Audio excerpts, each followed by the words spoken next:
All right, Joshua, so you were in Iowa City last weekend. I was. What'd you think of the locker room? What do you think of the environment? How was your trip? It was great. I mean, I'm a big fan of Iowa City just as a college town, high up there for me in the Big Ten. I had never been to Kinnick, though. So it was my first time, like, seeing the field, seeing the locker room, the whole deal.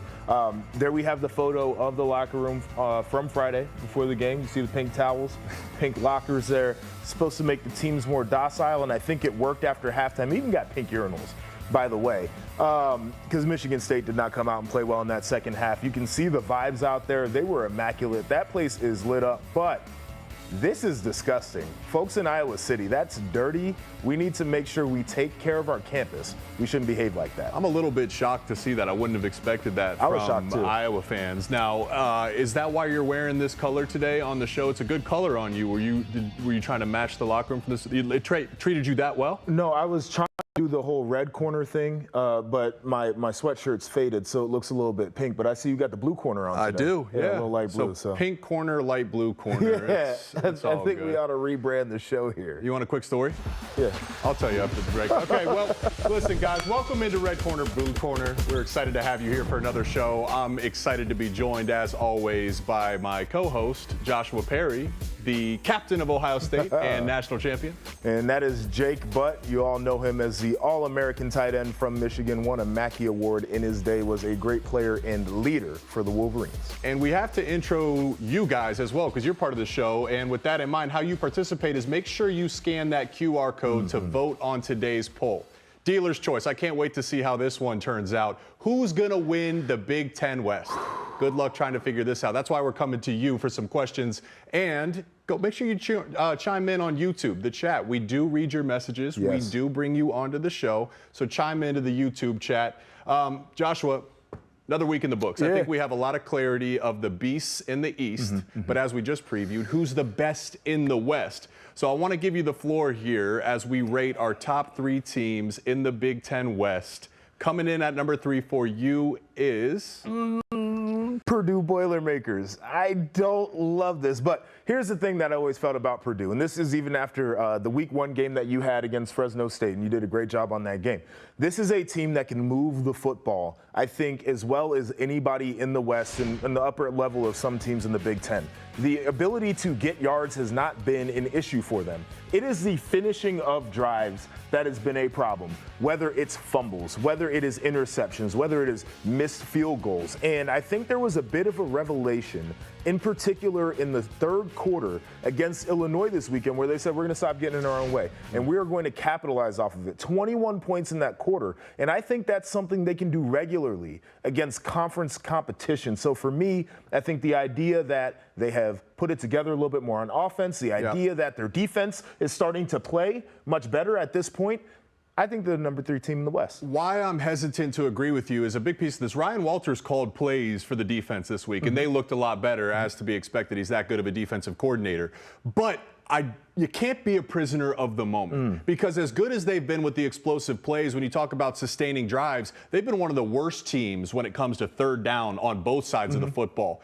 Consistently struggling. So I'm going with my 3rd team in the East from a consistency standpoint is Minnesota. The team that was down to Louisiana at halftime? And guess what? That's where I actually think this is a good thing, because it showed some resiliency. They were at this crossroads effectively in their season. You lose to Northwestern, who I think is better than people give you credit for. You come out and you're struggling in the first half. You don't have Darius Taylor, your exciting young freshman running back, but they got it done. I also want to give credit to Callie McManus, their quarterback. Only 2 incompletions on the day, responsible for 3 touchdowns. What do you throw, That's 5 a passes? step in the 14 passes. Okay, all right, okay. I'm That's just still curious. a step in the right direction. They ran it 50 times. And when we talk about defense, because defense is imperative in the Big Ten West, Joe Rossi, from a consistency standpoint, has been better than Kevin Kane or Ryan Walters, whoever's called the plays for Purdue. Okay, so I do like Joe Rossi a lot, and I'm with you there on the defensive side.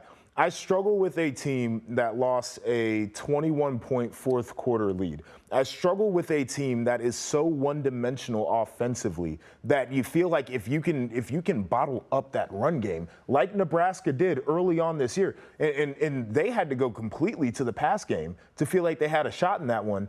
That's not what they want to do, right? And so to me, it's this interesting thing about I don't know if I can get on board with how they operate on the offensive side of the football. But when you look at Purdue, you say, okay, I love the explosion of their offense. That explosion is a double-edged sword. It's worked against them at times to the tune of turnovers and self-inflicted wounds, whereas Minnesota says, we trust Joe Rossi. We're going to run the ball even if it's not always successful. Commit to that, and we'll win long term. Oh, man, I think it's tough trying to settle in on this 3 spot, but you want to get to number 2 here? Can you give me your number 2? I got Iowa. Okay. They're in that number 2 spot. What's your reasoning why for Iowa? Well, I watched them this weekend in person, obviously, and what they did to turn that game in their favor is what they have done for years and years and years now. Cooper DeJean gets a big takeaway in the end zone as Michigan State is driving. Their offense gets the ball back. Now they're able to go down the football field. They find Eric All a couple of times. They put together a nice drive, score points. Toward the end of the game, when things were still tight, what do? They get a big return from Cooper DeJean that goes for a touchdown. It was the defense and it was the special teams for me that says that I can trust this team to always be in games, even if their offense isn't effective. I don't like Iowa at 2 necessarily. I don't like it. But if I'm looking at it, I have no other choice. I have to put them at number 2. And you highlighted some key points. First off, Cooper DeJean, the over-the-shoulder catch. They don't have receivers on their team that are making that. Maybe they should put him at receiver. Oh, yeah. What has traditionally helped Iowa win games has been defense and special teams. And we had it. That's our first time this year that we've seen a performance where the defense effectively just put the team on the back with interceptions, turnovers late in the game, and then a special teams touchdown. That was big for them. The offense, what concerns me, and as we get into our number 1, what concerns me here is Kirk Ferentz in Iowa. They're right here. We know exactly who they're going to be. It's the same regime for years. I haven't seen any improvement for the offense. I'll start with my number 1. Why I like Wisconsin at number 1 is even though they struggled early in the year to find their identity, the difference between Wisconsin and Iowa is it's a new staff. It's a new scheme. It's to be expected that you're going to get better as the year goes on. And in hindsight, I remember that Washington State game. I said, man, how do you get out-physicaled by Washington State? How do you lose that game? Well, Washington State, turns out, they're pretty darn good. So that's why I had Wisconsin at 1. When they lost to Washington State, I had to ask myself, was that a bad loss, or is this a team on the West Coast that doesn't have a home for next year that people aren't taking seriously? And I just watched Wisconsin's offense versus Washington State's defense, and I said, these guys are really good on the defensive side of the ball. They have an edge rusher out there who I think is a real dude. They play fast. They play physical. I said Wisconsin's probably still a good football team. So I'm there with you. I like the brand of defense. It's always been a mainstay for them. They are a air raid concept team, but they still run the football with consistency, which is where they need to be. My biggest question mark is about Tanner Mordecai and his ability to consistently go out there and make winning plays and not hurt that offense. But ultimately, it seems like they're in the driver's seat of the West. Benefit of the doubt for Mordecai. He's a transfer quarterback, a couple transfer receivers, a brand new system. You'd expect that they continue to get better as the season goes on. At least you'd hope if they want to win the West. Of course, the West, the battle in the West is just getting started. It is wide open, as it normally is. But there's some teams that aren't necessarily in that conversation competing for a title. And at this point, let's get into it. There's a fork in the road for some of these teams. Let's ask the question, let's frame it like this. Is the season over for these teams? Is it time to hit the books? And let's start with Indiana. Of course, they fired their offensive coordinator after that radio show last week. Someone said, guys, this is a business. You got to make a change. For Indiana, time to hit the books, or should you stay and fight? Yeah, they should go along with Walt Bell, the old OC, and they should just get up out of there. They should hit the books. This is an abysmal season here. And you know, they opened up with Ohio State, and I think a lot of people wanted to give the benefit of the doubt because they kept Ohio State to 23 points. And, you know, certainly it was going to be hard for them to move the ball, but they came out with kind of a new-looking triple option offense attack that people like. Then you get down to what happened over the weekend. Maryland wasn't even close. Controlled that game from start to finish. Boat raced them, if you will. And I think that's where a lot of people drew the line. I think Maryland's a good football team. We'll talk about them coming up later in this show. But the idea that they never had a chance in that football game told me they got to hang it up for the year. I can't wait to talk about Maryland as you previewed. We'll get into them later in the show. But Indiana, I just think about the emotional aspect of a locker room. And you think back to week 1, how good that defense was when they challenged Ohio State. And you said, man, if they can play like this, they'll be in some games. But as you know, A house divided against itself cannot stand. Eventually, the defense is going to sit here and say, guys, what is going on the other side of the field? I'm exhausted. Can we get some type of offense going? I think the Dam had a significant break this past week. A little bit concerning. Let's pivot to East Lansing. This is an interesting topic. Michigan State Spartans, time to hit the books? I think there are going to be a lot of players that do hit the books. And I love the fight that they had against Iowa. And it showed a lot to me. Probably it's because you're going on the road and it's a us against the world mentality when you do that. But they have a transfer portal window that is open right now. It seems like they have had issues with both sides of the football in terms of injuries, in terms of figuring out what their personnel lineups are going to look like. And this is going to only get more difficult as they get down the road. Guess who they haven't played yet? They haven't played Ohio State yet. They haven't played Michigan yet. They haven't played Penn State yet. They haven't played Maryland yet. This thing is going to get hard for them. This was the easiest part of the year, all things considered. Like, I don't know where they go. Yeah, this is tough. And the point is here for Michigan State, I think expectations mean a lot for a season. And Michigan State's expectations, they like to think of themselves as Ohio State, Penn State, Michigan. That's not the case. I say hit the books because hit the books and start figuring out this coaching search. Pivotal moment in the program's history to get this ship steered in the right direction. Let's stick here with this conversation, a team that just hired their new head coach, and I think that's an interesting dynamic here. Matt Rule in Nebraska. Hit the books, stay and fight. Oh, man, I think it's a hit the books with a different mentality. They should fight. They should develop. Every rep is important to them. Hit the books in terms of thinking that you're going to have a chance to compete in the West, because I think a lot of us believe that that is gone. But these are going to be valuable developmental reps for a head coach in year one. And as we know with Matt Rule, his biggest successes have been year twos. So the work needs to be put in. But if we're thinking about anything other than just getting better as a team, we got to hit the books. This is perfect for Nebraska. This is a question I would subtly be asking myself as Matt Rule. Let's see who does hit the books in the locker room. I need to know who's going to be a part of turning this program around. If there's players that are hitting the books, good, hit the portal while you're at it. Those that want to stay and fight, great. We need you. We want to get this thing steered around. It was never about a conference title this year for Nebraska. They have to stay and fight because they're laying the foundation to future success. All right, you want to hit this last one real quick with Illinois? The West is wide open in Illinois. As bad as that last was, you can't hit the book. You're different than Nebraska, right? You didn't just hire a brand new coach. You got to stay and fight. I mean, 25-point loss is definitely tough here, but there is some fight left in them. We'll be curious to see if anybody in that program does hit the books. But we're going to take our first break right here on Red Corner, Blue Corner. But remember, right after the show, stick around for your SEC fix with rivals down south. It was a wild weekend. The defending champs didn't look so high and mighty.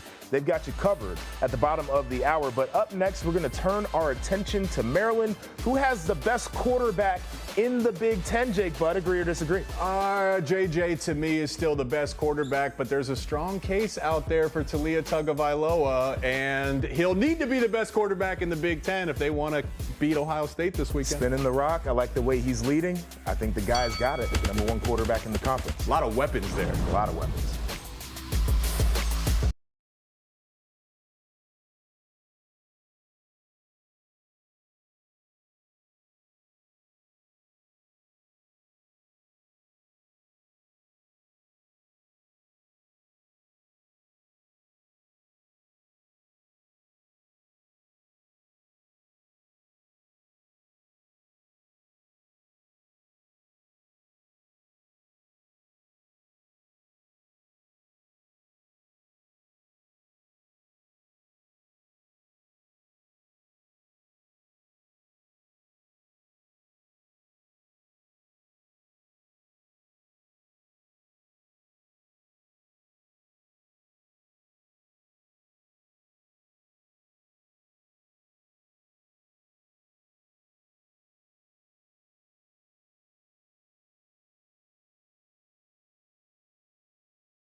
Welcome back to Red Corner, Blue Corner right here on Stadium. Jake Butt joining me. I'm Joshua Perry, and now it's time for another caption contest here. And you can follow us on Stadium and on Instagram. Submit your best captions for this photo. A meeting of the minds between Jim Harbaugh and Matt Rule. We'll reveal a winner later on this week, on tomorrow's show. But, I mean, what are you thinking, right? Two coaches, they're yucking it up. I mean, what do you think they're talking about? I think Matt is probably asking Jim, how do you turn the program around? I'm trying to get some perspective. Jim did that at Michigan, right? And Matt gave him a lot of props throughout the season. I think that's what they're talking about. I think Jim Harbaugh is talking specifically about milk. I think when they get together and they have conversations, you know your old coach. Yeah. Matt Rule is probably trying to have a serious football conversation, yucking up, trying to catch up. Jim Harbaugh's like, hey, key difference was milk. Yeah. He's maybe asking him, Nebraska's got a lot of good beef, right? Jim, alongside a glass of milk, he gets a steak from a steakhouse with a glass of milk. So maybe he's asking Matt, where's the best steakhouse in town? And no chicken. No chicken. It's a nervous bird. Chicken is the nervous bird. He refuses to eat that. Yeah, these coaches, man, they do a lot of chit-chatting up there, but I don't think it's ever anything serious. But remember to send in your captions, and we'll reveal a winner later this week. So the winner gets a prize? Yeah. Speaking of a prize, Maryland off to a hot start. They're on their path trying to get a prize. Head coach Mike Loxley said, I want to compete for conference titles all the way back in the offseason. Well, here's your first real test. Undefeated to start the season. You got Ohio State this weekend. Think a lot of people expected them to be ranked. They are not. Joshua, can you help me make sense of this? Why is that the case? Because they hate, right? Like, I think the easy thing for voters to do is just pick whichever SEC teams have a one loss or whichever one may be undefeated even though they haven't done anything, and we backfill the rankings that way. Is why I cannot stand AP top 25. I can't stand the voters. I can't stand the way that it's done. Preseason poll is stupid, and doing it this early in the year, I feel like people are just guessing. And so when I look at Maryland and I see the way that they have played, I look at some of their stats, their offensive rankings in the Big Ten. When I look at where their defensive rankings are in the Big Ten, it's one of the best teams in this conference. Clearly the fourth best team. See what I'm talking about right there. I see a team like LSU. Why are they still in the top 25? They got 2 losses. One of them was on primetime early in the year. They got blown out for America to see. The other loss that they had came this weekend, where they gave up about 970,000 yards in that game. It's ridiculous. And so here we are with a really good team that deserves some praise. 5-0 start, and they can't get any love. You're exactly spot on, because perception seems to cloud the vision of these voters. But if you have the honor of being a voter, then you have to have a picture of the totality of things. How is it that LSU is sitting here with 2 losses and you're saying, sure, we're going to rank them ahead of there? Unless you say, well, we just had them ranked to start the season, or they're just LSU and this team's Maryland. It's completely by this measure. What if Maryland loses this weekend? Does that make them ranked higher? Because it'd be a good loss. You value one really decent loss, then you get blown out. As you mentioned earlier in the season, you value that over a clean record. Yes,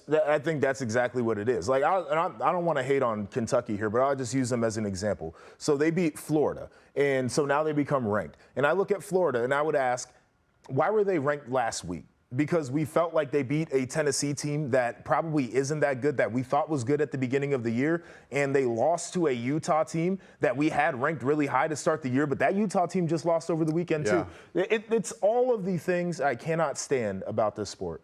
Yeah, you have to maintain flexibility when it comes to these type of rankings. You cannot be a prisoner of your previous. What we say on this show is we reserve the right to change our opinion with new information. And listen, Maryland's putting up points. At least we've come to expect that, right? We can say Coach Loxley and Talia Tagovailoa and these weapons, which they're fiery hot to start this year. You've expected that.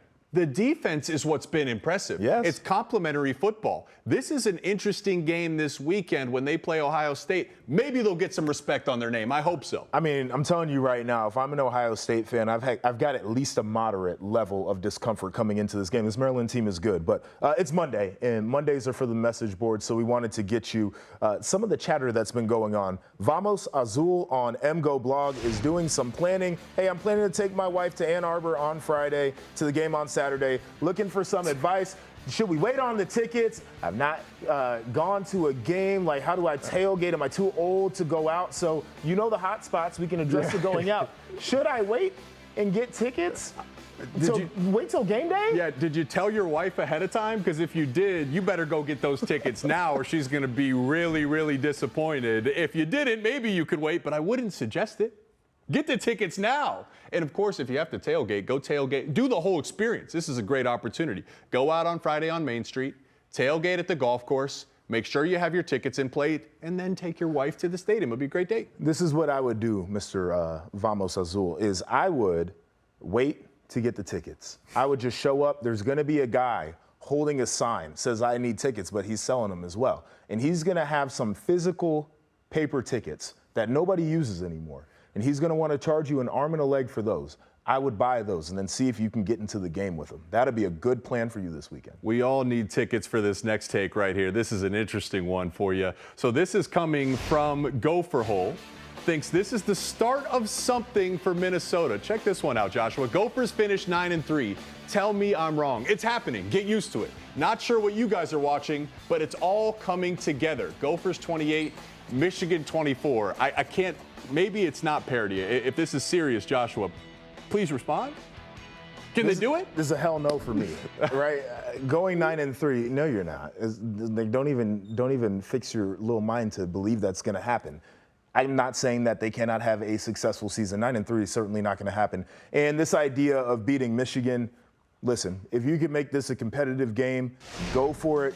I think Michigan is the best team in the nation today. So, best of luck.